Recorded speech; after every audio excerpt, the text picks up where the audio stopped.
Okay, so kwentuhan session ulit tayo, 01, 06, 25. So grabe yung galaw ng market today, may gigil pa rin.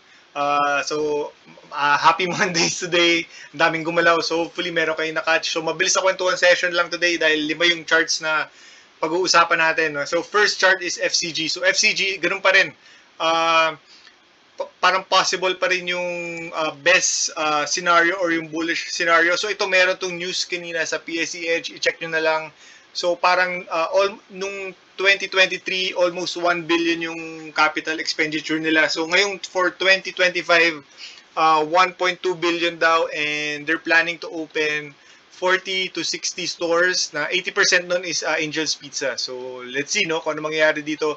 So possible pa rin yung bullish scenario, which is magko-conso dito for a possible bullish move later on.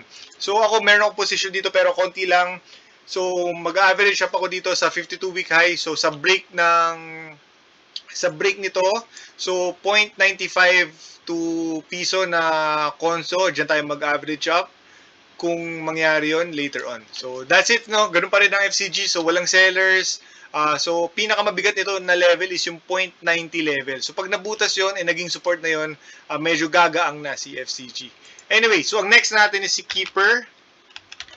So for this one naman guys, no, sobrang lakas ng chart nito. Ganun pa rin, net foreign buy pa rin siya, tapos 52-week high na naman ngayon. So ito, ang lakas ng galaw nito dahil almost every trading session or every week meron siyang panibagong 52-week high. So ngayon, nag 52-week high na naman siya.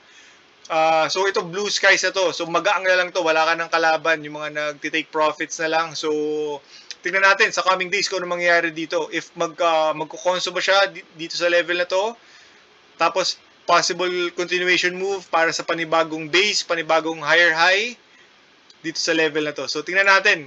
Very interesting din to. Tapos net foreign buy pa rin to. So ang ganda ng galaw. Ang ganda ng malakas si Keeper. And yun nga, medyo malaki rin yung dividends ni Keeper. Tapos, ang next natin is si Dito. Ito, wala akong dito. Actually, ang meron nito si Vano, yung sa group namin. So, ako personally, ayoko yung si Dito dahil yung bias ko dito is this level, mauuntog na siya dyan kasi nandyan na yung MA200. Saka parang feeling ko extended na yung galaw. So, yun. So, hindi pala, di ba? So, congrats kay Vano. Laki nung gain niya today dahil ang lakas ng galaw nito. Ang ganda ng volume.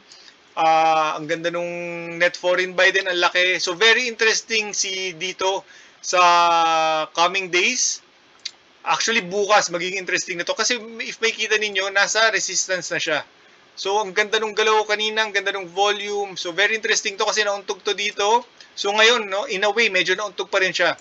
So magkakaalaman to tomorrow if magkakaroon ng pullback tapos conso dito or bubutasin niya yung resistance and gagawin niyang support. So magko-conso siya dito sa taas for a possible bullish move. So very interesting to dahil bukas malalaman na natin kung ano mangyayari, kung magpo-pause, yung 1, 2, 3 pullback or magbe-breakout siya and gagawa ng panibagong base. So congrats sa mga may dito.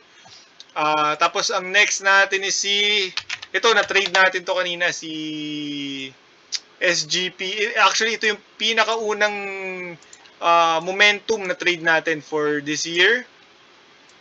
Kasi ang ganda nung galaw nito kahapon, ay nung Friday, so almost 14% siya, ang ganda nung volume. Tapos today, ang ganda rin ng volume. So if makita nyo guys, for this one, nagkaroon tayo ng squeeze dito, yung VCP na tinatawag, nagkaroon ng squeeze, tapos nag-breakout. So ang ganda nung galaw niya. So ako mahilig ako dyan, pero ito hindi ko ito na-catch actually from the VCP.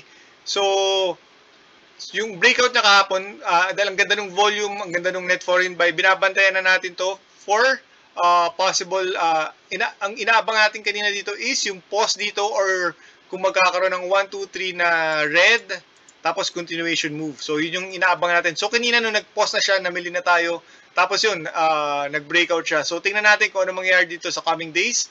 So ito, may position ako kanina, nakakuha ko dito nung medyo red siya, saka nung nag-pause. So, very interesting din to sa coming days. So, let's see if magtutuloy-tuloy to. So, ang lakas ng galaw nito. Ang ganda ng volume, ang ganda ng net foreign buy. Tapos, ang last natin na chart for today is, ito, DNL. So ito guys, no, si DNL, may kita nyo yung chart ni SGP, parang medyo hawig din kay DNL. So ito, nagkakaroon to ng VCP. So nagkakaroon siya ng squeeze na tinatawag natin. So ngayon nasa support na to, 6. So ito, tingnan natin kung ano mangyayari sa coming days dito. Pero ang buy zone ko dito is this one. Tapos if mag-fail, tight cut.